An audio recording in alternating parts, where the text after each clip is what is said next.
refutando essa ideia errada dos saduceus que não haveria ressurreição, e concordando com os fariseus, né? E é até interessante, por que os saduceus eles tinham esse problema? É porque, na verdade, eles não acreditavam em toda a escritura, né? Esse era o problema dos saduceus, eles acreditavam na Torá e eles não viam na Torá, que são os 5 primeiros livros da Bíblia, uma alusão à ressurreição.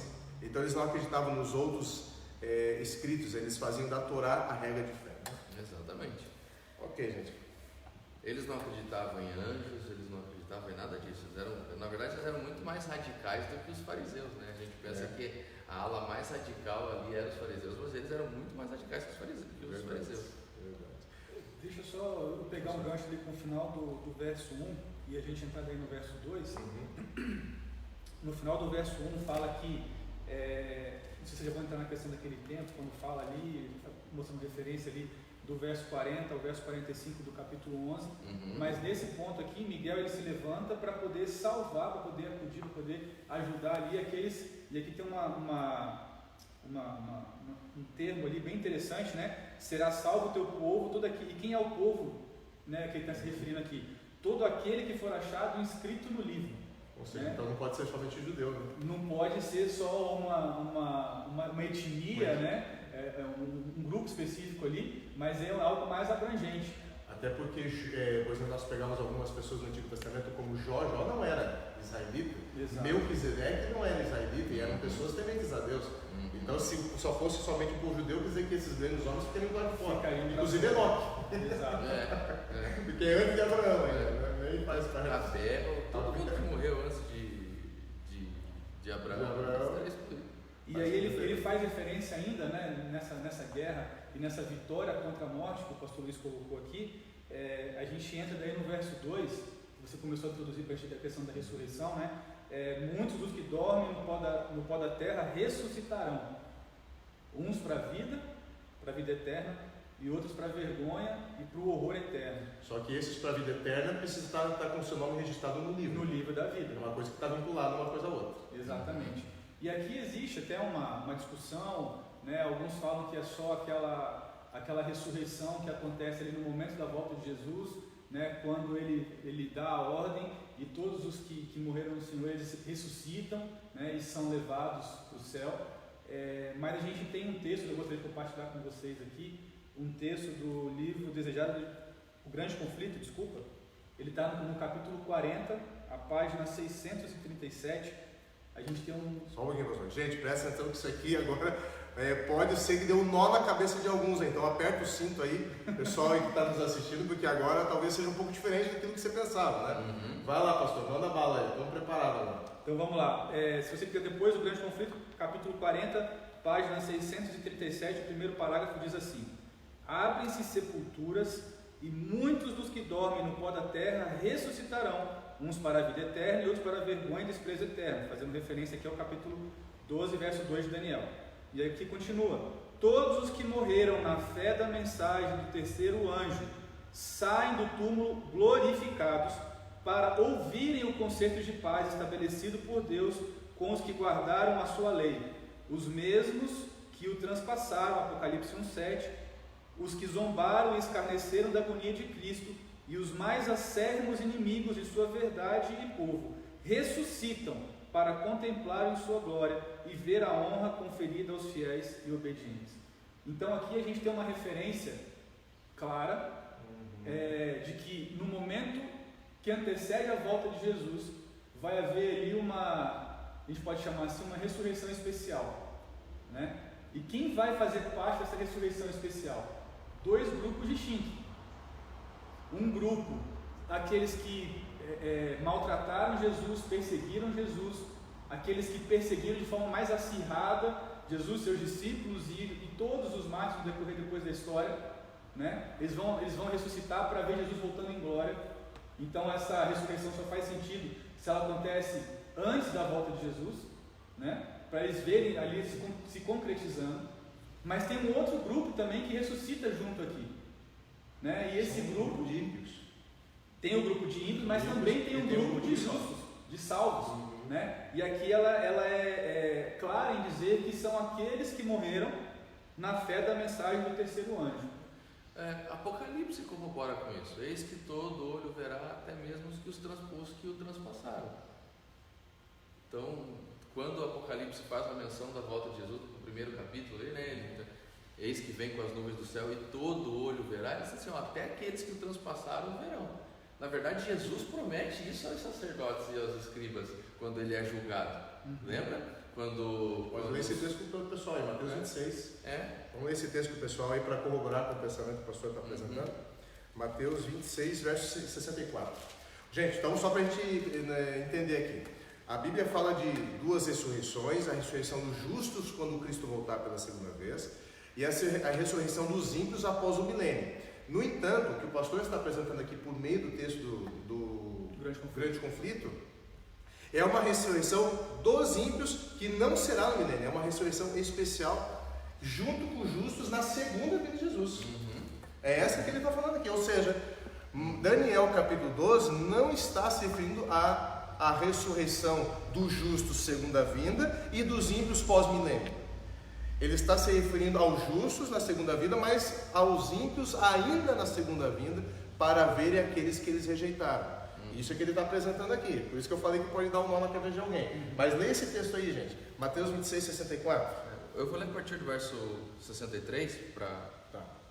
Aí diz assim, Jesus, porém, guardou silêncio. Ele estava guardando silêncio mediante as afrontas do... Era um julgamento no Sinédrio que ele estava ali, a Suprema Corte ali. E o sumo sacerdote lhe disse, eu te conjuro pelo Deus vivo que nos digas se tu és o Cristo, o Filho de Deus.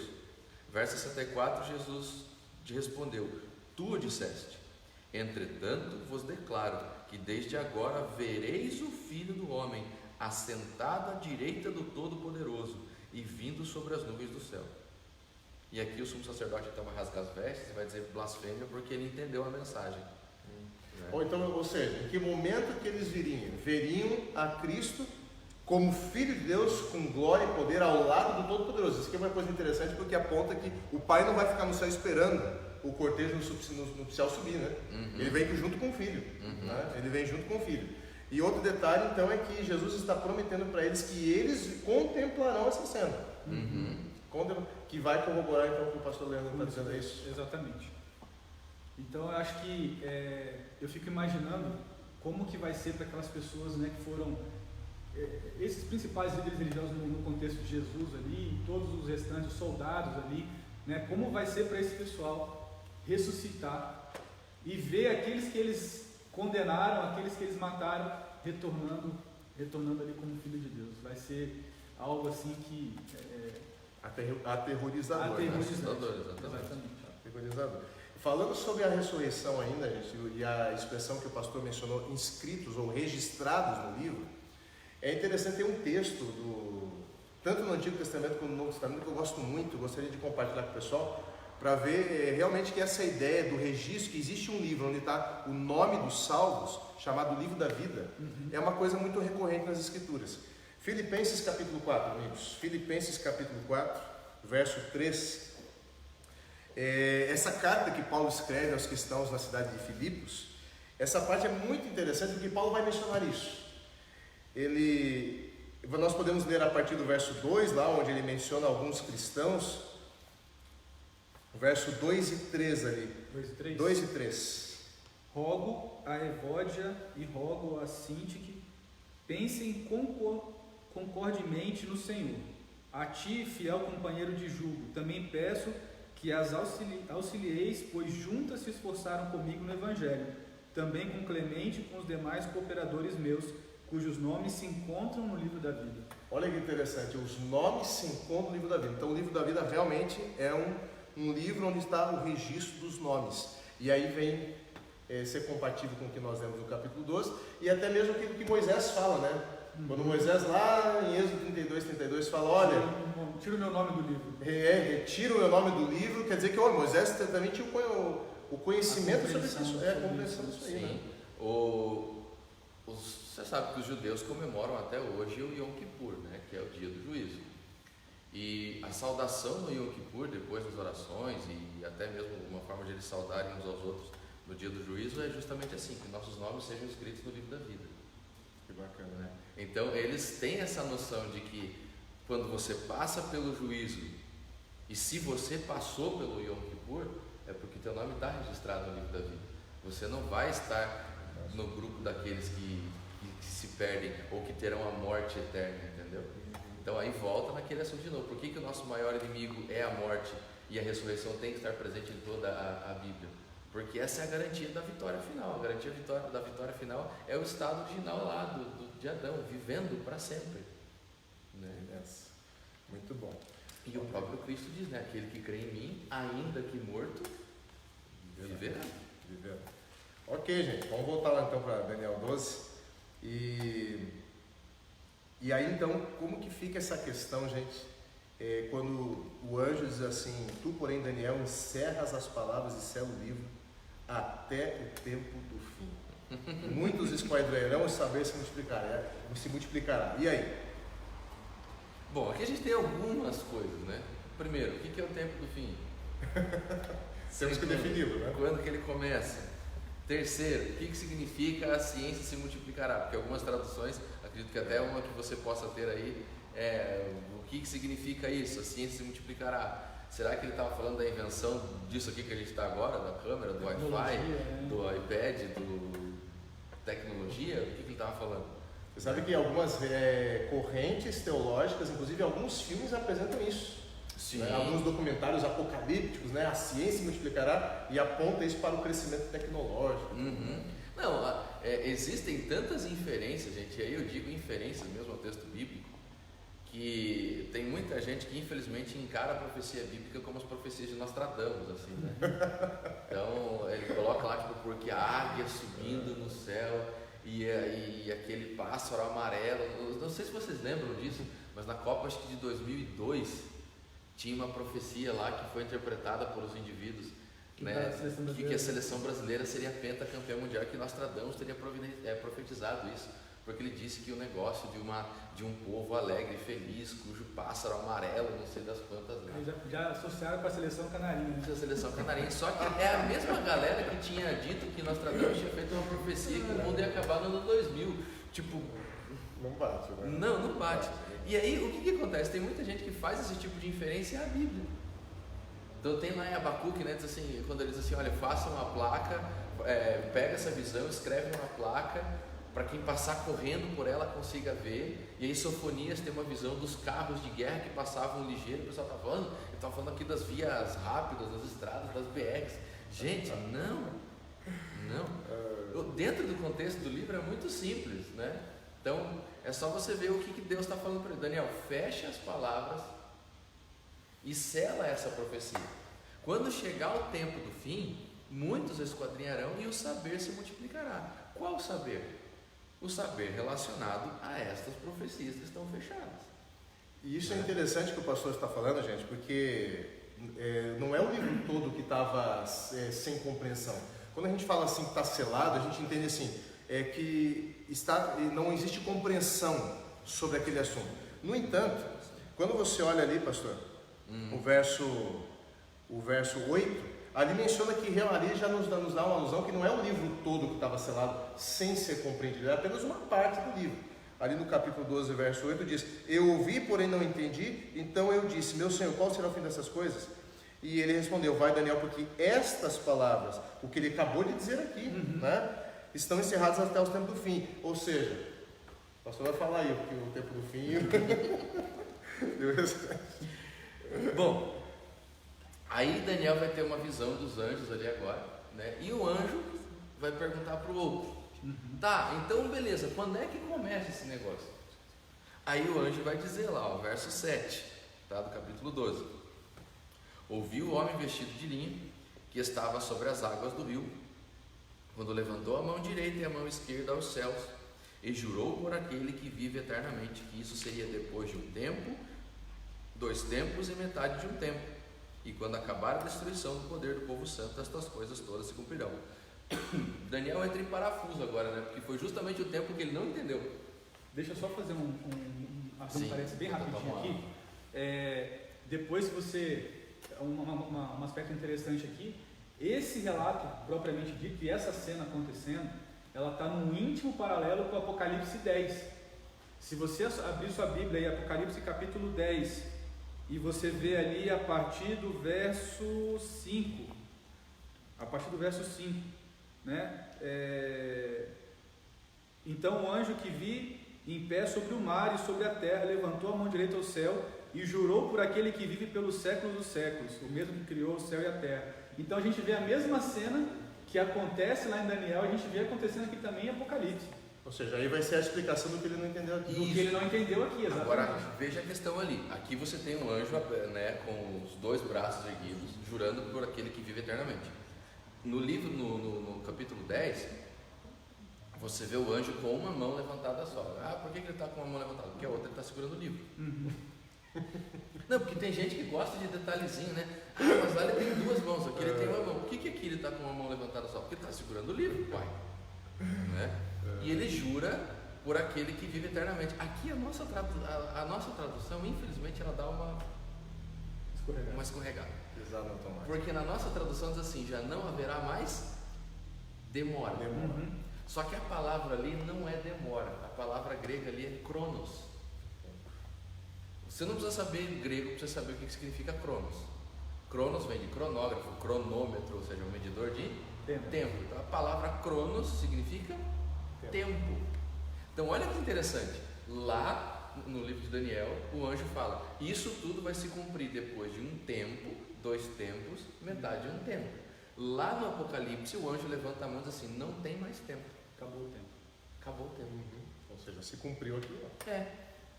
Eu vou dar alguns textos para você, rapidão, tá? Se vocês quiserem me acompanhar aí, quando você vai para Apocalipse, depois disso, tá? Você vai ver que Daniel 7:25 se torna um assunto principal. Na verdade, Daniel 7, 24 e 25, Daniel 12 e Apocalipse 10, eles estão todos relacionados.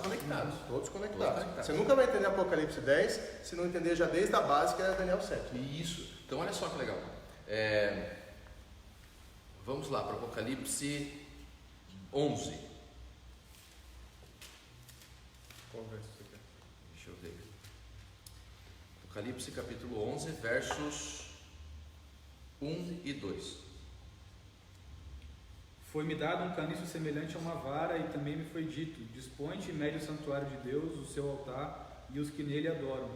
Mas deixa de parte o ato exterior do santuário e não o meças, porque foi ele dado aos gentios. Estes por 42 meses calcarão aos pés a cidade santa. 42 meses dão 1260 dias. É a mesma contagem de tempo. Verso 3. Darei as minhas 2 testemunhas que profetizem por 1260 dias, vestidas de pano de saco. Capítulo 12, verso 6. A mulher, porém, fugiu para o deserto, onde lhe havia Deus preparado o lugar para que nele a sustentem durante 1260 dias. Verso 14. E foram dadas às mulheres as 2 asas da grande águia para que voasse até o deserto, ao seu lugar, aí onde sustentado durante um tempo, tempos e metade de um tempo, fora da vista da serpente. Capítulo 13, verso 5. Quantas referências?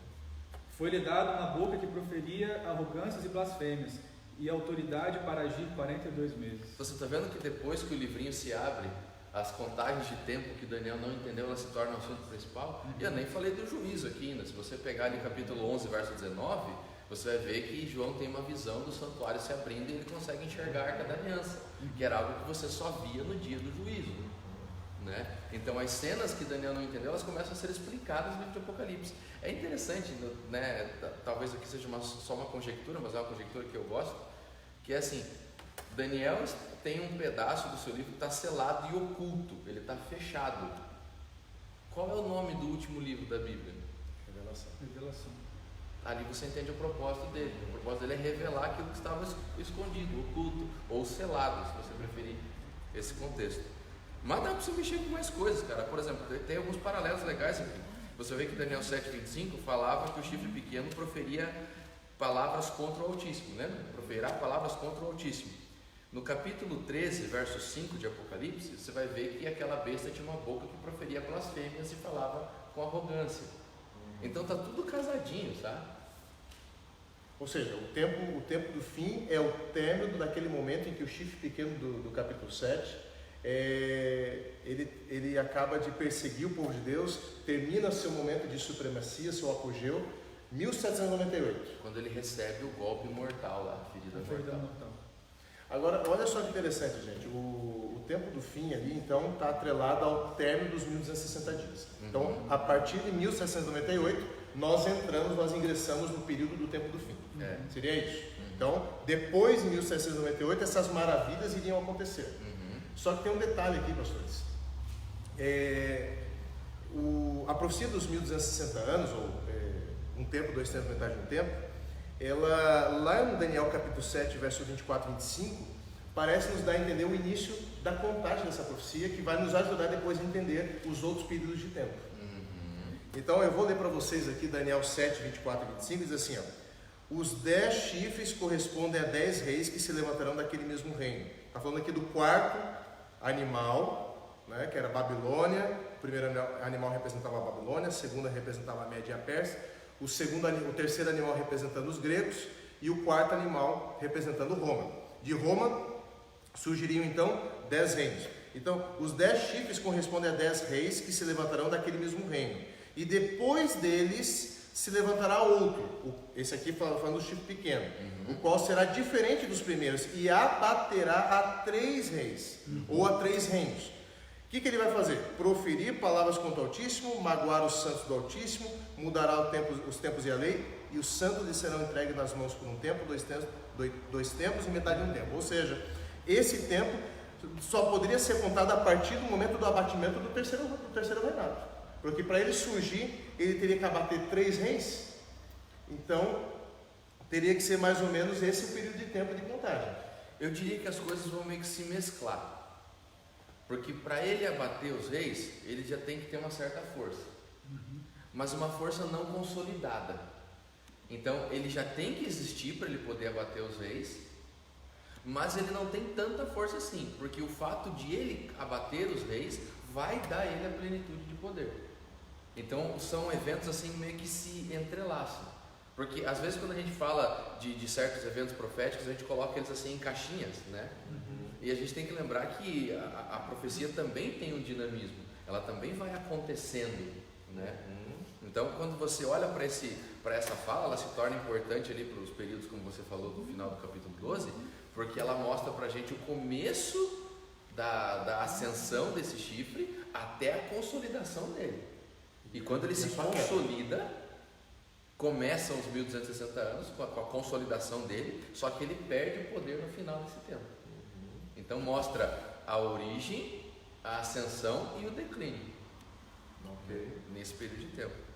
É uma profecia complexa pra caramba. Então, gente, quando você olhar ali para aquela parte de Daniel 12, que fala assim, depois do tempo em que o sacrifício diário for tirado, verso 11, depois do tempo em que o sacrifício diário for tirado e posta a abominação desoladora seria aqui no caso a supremacia da igreja romana. E no primeiro ponto, a abominação desoladora é a destruição do santuário, a perseguição ali aos judeus, lá que aconteceu até no ano 70, que Cristo profetiza em Mateus 24. A abominação desoladora, ela tem um duplo sentido. Ela vai apontar também para essa ascensão, a supremacia do chifre pequeno, que é a Roma religiosa. E não somente a questão de supremacia, mas a questão de usar o seu poder para machucar o povo de Deus, entendeu? Ou seja, aquilo que aconteceu com Israel no meio de Roma, o Roma agora religiosa vai fazer com o povo o Israel espiritual. Roma, nos dias de Jesus, usou toda a sua força para esmagar o povo de Deus, para perseguir o povo de Deus, para matar o povo de Deus. E aí, nesse momento, quando você vai para a parte simbólica ou para a parte mais ampla, né? Se você tem um Israel espiritual, obviamente você vai ter uma Babilônia espiritual para fazer o contraponto. Ela também vai fazer a mesma coisa. Esse poder, essa abominação também vai significar isso, que é um poder que está usando toda a sua força para massacrar o povo de Deus. Interessante, gente. Aí diz o seguinte, haverá ainda 1290 dias. Então aqui nós temos aí uma discussão em cima disso aqui, né? Sim, alguns vão jogar isso para o futuro, dizendo, nós não temos luz suficiente para decifrar esse negócio, alguma coisa vai acontecer ainda para frente. via de regra, a visão mais tradicional, mais conservadora, ela visa o seguinte, que 1290 é uma confirmação dos 1260. Ou seja, os 1290, quando você chega ali, ó, no tempo do fim, que é 1798, quando a França, por meio de Napoleão Bonaparte, manda aprisionar o Papa Pio VI, 1798. Então, termina a supremacia papal nesse período e começa então o tempo do fim. O que acontece? Eles pegam 1798 e faz agora uma subtração, né? 1290 dias, vai dar em 508. O início da profecia dos 1260 dias é 538. Mas quando você pega 1798 menos 1290, você vai chegar a 508. E o que aconteceu em 508? 508 é uma data importante, porque é o momento em que Clovis, que é considerado o primeiro rei franco, né?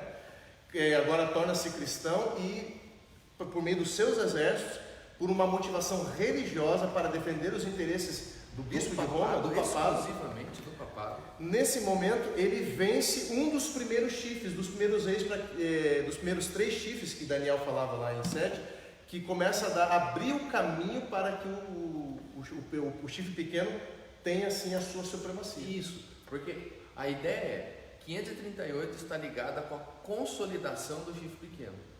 508 está ligado com a ascensão do chifre pequeno. Então, o chifre pequeno começa ali a despontar em 508 e ele chega então à consolidação do seu poder em 538 com Justiniano, e daí vem outras coisas também que são importantes nesse sentido, né? Muita gente se pergunta, tá, mas qual é a relevância de Clovis para tudo isso? Se você tem dúvidas com relação a isso, eu aconselho você a dar uma pesquisada rápida na internet, tá? Você nem precisa se aprofundar muito, porque numa pesquisa bem rápida você vai ter uma noção de quem foi ele e da relevância que ele tem para o cristianismo, né? Tem uma carta, tem uma biografia escrita sobre ele, de um clérigo católico chamado Gregório de Tours. Ele vai trazer as maiores informações que nós temos sobre Clovis. E tem um momento na biografia de Clovis por esse indivíduo que ele diz o seguinte: ele chega a comparar Clovis com Constantino. Então ele diz assim: a relevância que Clovis tem para a Igreja Católica é a mesma relevância que Constantino teve lá nos seus dias. Constantino é considerado o primeiro imperador que se declara oficialmente cristão, tá bom? É a partir dele que o cristianismo vai se tornar uma religião oficial. Por que Clovis se torna interessante aqui? Porque as batalhas que Clovis vai travar nesse período de tempo, elas não estão tão ligadas assim à expansão territorial, embora ele consiga consolidar e ele consiga unificar os povos bárbaros. Isso vai dar, gente, isso vai se desdobrar lá na frente, para você ter uma ideia, ao Império de Carlos Magno, que vai dar origem ao Sacro Império Romano. Então a história é muito longa e muito doida. E detalhe que, na verdade, nós vemos os francos envolvidos no início, então, e no final. Por que 508 marca a data do início para os 1290 anos? Porque é ali que os francos é que começam a dar a abertura para que o chifre pequeno possa ascender. Isso. E ele que depois vai quebrar o chifre pequeno. E um ponto importante, Paulo, é que as guerras que Clovis travou para o papado não foram contra pessoas pagãs, não foram contra povos pagãos. Eram cristãos. Eram cristãos. Posicionamento diferente do bispo de Roma. Porque a gente fala assim, eles eram povos bárbaros, então dá a entender que eles eram pagãos. Não, eles eram cristãos, só que eles eram cristãos arianos. O que significa isso? Significa que eles tinham uma concepção diferente da Igreja Católica sobre a Trindade. Então você está vendo como é que começou a surgir? Então Clovis aceita, e a história, é que a gente não vai ter tempo para contar, mas a história da conversão de Clovis no meio da guerra é uma história sensacional, e ela lembra muito a história da conversão de Constantino, muito mesmo. E ele então decide se entregar e tudo mais, e ele cede agora os seus exércitos para o Papa ir em guerra contra esses arianos para dizimar o povo que ele chamava de herege. Então, qual é a relevância dele aqui, para resumir toda a ópera? É que ele está envolvido numa batalha religiosa. Não é política a guerra de Clovis, entendeu? Para cuidar dos interesses do bispo de Roma. Para cuidar dos interesses do papado. Então aqui você começa a ver que esse chifre começa a despontar graças graças a Clóvis. É uma união entre igreja e Estado. Tanto é que, historicamente, esse Gregório de Tours vai cunhar a expressão: a França é a filha mais velha da igreja. E ela que acaba com o apogeu. Por que que a ferida lá é mortal no Apocalipse, entendeu? Porque ela veio de onde eles menos esperavam. A que havia iniciado é aquela que... A que derrubou o poder é a que deu origem ao poder. Essa é a importância dessa data. E o detalhe, 538, que é a data de início para a contagem dos 1260 anos, é quando os ostrogodos são vencidos, que é o terceiro chifre. Que também eram arianos. Eles eram, os três eram arianos. Os três eram arianos. Então isso é interessante. Então, ou seja, que 1290 anos vai marcar o início da queda do primeiro chifre. 538, que é a data da data de início para a contagem dos 1260 anos, é a queda do terceiro chifre. Agora, onde ficam os 1335 dias aqui? A contagem é muito simples. Se você pegar, qual é a diferença de tempo de 1290 para 1335? 45. Se nós estamos em 1798, tanto 1290 dá em 1798, tanto um tempo, dois tempos, metade de um tempo, dá em 1798, coloca 45 anos a mais do que isso. Que tempo que nós chegamos?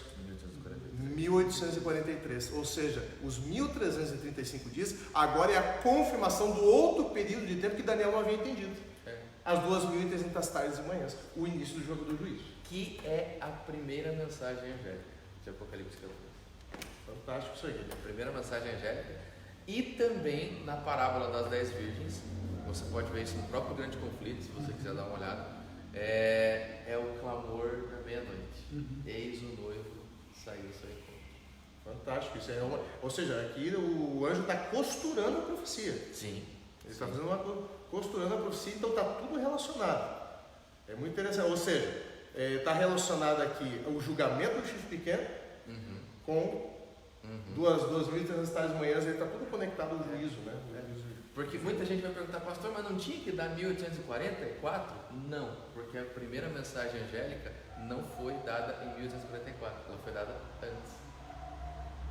Ela não foi dada em 1844. A primeira mensagem angélica foi pronunciada antes. Você pode ver lá Vida e Ensinos, Jeremias, Primeiros Escritos e Grande Conflito e além. Né? 9h56, pastores. Eu queria só conseguimos, eu achei que não conseguimos. Eu queria só mencionar aqui o último verso do capítulo 12, porque para mim esse aqui talvez seja um dos principais versos de tudo aquilo que a gente está discutindo aqui, porque ele fala o seguinte, ele fala para Daniel aqui: tu, porém, segue o teu caminho até o fim, pois descansarás e ao fim dos dias te levantarás para receber a tua herança.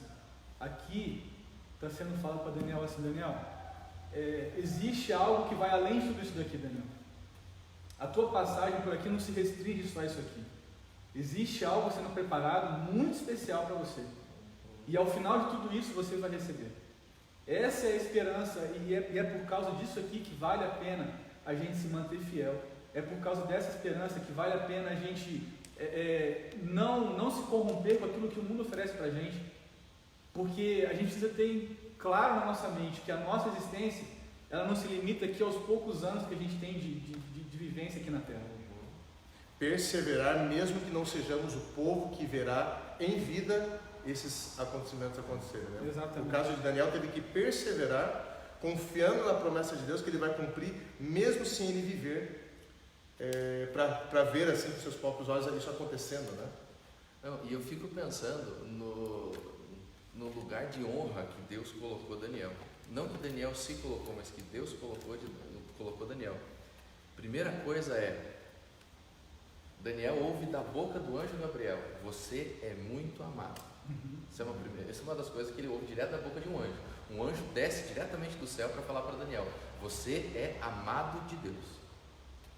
Segundo momento, Deus aparece para Daniel ali na pessoa de Miguel e diz assim: você está salvo. Exatamente. Fique em paz, porque se tem a questão de estar escrito no livro da vida e agora é prometido isso para Daniel. O que significa isso? Daniel está salvo. Eu não sei se existem mais pessoas ou existiram mais pessoas, mas aqui você vê pelo menos um caso em que Deus deu a alguma pessoa a sentença ainda em vida. Ele diz assim, cara, fique tranquilo, você está salvo. Um dos poucos casos, tipo Moisés, né? Você entendeu? Então, cara, olha o privilégio que Daniel teve, né? Olha a situação de Daniel, olha a relevância de Daniel e a importância de Daniel para o plano da redenção, para a profecia bíblica, para o texto bíblico e para Deus. Fantástico, fantástico. Amigos, então fica aqui a mensagem de esperança do livro de Daniel para nós, né? A certeza da vida eterna em Cristo, mesmo que, conforme diz o pastor Leandro, mesmo que tudo, e aqui está previsto realmente para ser uma calamidade mesmo, um tempo de angústia. Nós nem comentamos praticamente sobre isso, não deu nem tempo, passamos direto aqui, nem se fala nisso. Ou seja, o que nós estamos vivendo agora é apenas um fragmento, uma fração, né? Parafraseando o nosso querido presidente, é uma gripezinha. Do que nos aguarda. Do que nos aguarda. Que possamos perseverar até o fim, irmãos. Que Deus nos abençoe. Nós agradecemos a todos que estiveram conosco. Estamos já faltando 1 minuto para as 10 e nós vamos agora ingressar no novo link aí, né, pastor? Isso. No novo link aí, para a gente poder acompanhar o culto que será transmitido direto da Associação Central Paranaense. Nossos pastores ali, os departamentais e a presidência prepararam uma programação maravilhosa e nós convidamos você a ficar ainda aí conectado, só que no novo link aí que vai estar sendo transmitido, né, gente? Exatamente. Vamos fazer oração então? Vamos. Pastor. Bom, Senhor nosso Deus, nós agradecemos a Ti pelo privilégio que tivemos em estudar esse tema durante esse trimestre. Muito obrigado porque através da lição da Escola Sabatina a gente entendeu um pouco mais da Tua revelação. Através de todas as coisas que Daniel deixou registradas para nossos dias, para o nosso tempo. Nós somos gratos porque o Senhor se importou em trazer essa verdade até nós, Pai. Amém. Agradecemos pela vida de Daniel, pela forma como ele se permitiu ser usado por Ti para nos trazer todas essas verdades. Amém. E Senhor, gostaríamos de encerrar esse trimestre, essa lição, pedindo a Ti humildemente que o Senhor registre os nossos nomes no livro da vida. Amém. Para que a gente tenha o mesmo futuro que Daniel. Amém. E para que nos dias em que Jesus voltar, a gente possa conhecer Daniel pessoalmente, mas acima de tudo possa ver a face do nosso Redentor e do nosso Salvador. Amém. Sela a nossa vida, Pai, e grava os nomes de cada um de nós no livro da vida. Amém. É o que nós pedimos em nome de Jesus. Amém. Que Deus abençoe a todos Beijo aí. no coração, gente. Valeu, gente. Até mais.